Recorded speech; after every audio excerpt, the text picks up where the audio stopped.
You know, every year at the trade deadline, we talk about the teams that have gone all in. Of course, we're doing that at the trade deadline on January the 10th.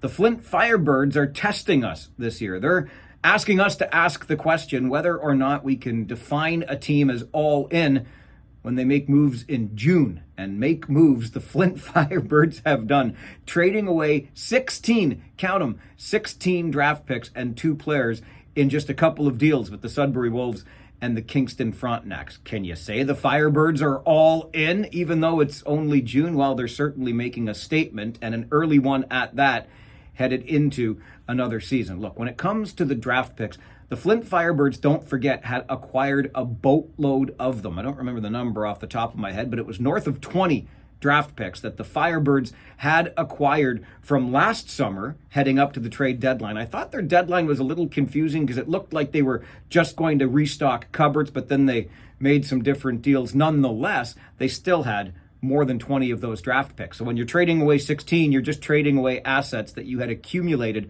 through last season. It is a curious time to do it, though, and the landscape isn't even really set yet for the Western Conference, but I guess we have to count Flint among the contenders early on as we look ahead to next season. If I'm going to pick a nit, I might pick it this way. They've got some very nice players in these deals, right? Christopher Thibodeau from the Kingston Frontenacs, and the trio coming from Sudbury, Evan Conyon, Nolan Collins, Matthew Mania. These are all fine hockey players. But in fairness, the Sudbury Wolves, well, they didn't quite make it as far as was expected this year. Could even go so far as to call it a bit of a disappointment. Same with Kingston, which was a Memorial Cup hopeful, you'll remember, being beaten out by the Saginaw Spirit to host this year. And things didn't really come together for Kingston either. So maybe not the kind of playoff or championship pedigree you'd want from acquisitions like this, but nonetheless, some fine players headed Flint's way. So let's get to that Memorial Cup team. And then it ties into the kinds of players maybe you want to add for a Memorial Cup run. Just consider the Saginaw Spirit's victory, made possible by Jorian Donovan on the blue line. The Saginaw Spirit spent 8 picks getting Donovan from the Brantford Bulldogs.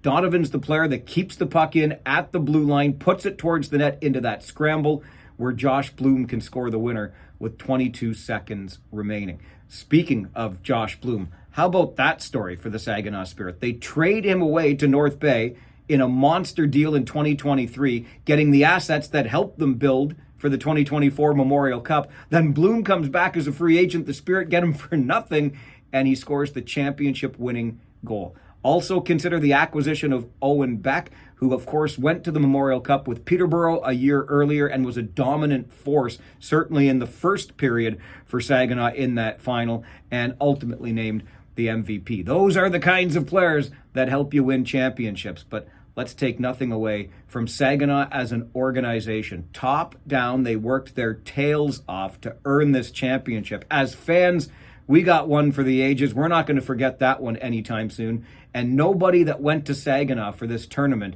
is going to forget the greeting they got, the enthusiasm they felt from volunteers on site at the Dow Event Center and others in the community. Saginaw showed extremely well. I was a little worried in the third round of the playoffs when attendance for the Spirit was at its lowest point in the playoffs, but the Memorial Cup was well sold. The final game was sold out. This was a showcase for that area of Michigan, from Frankenmuth into Saginaw. It was a winner all around, and the entire Spirit organization deserves our credit. What a final we got on another season in the OHL. I'm Farwell. It's Friday. We'll see you next season.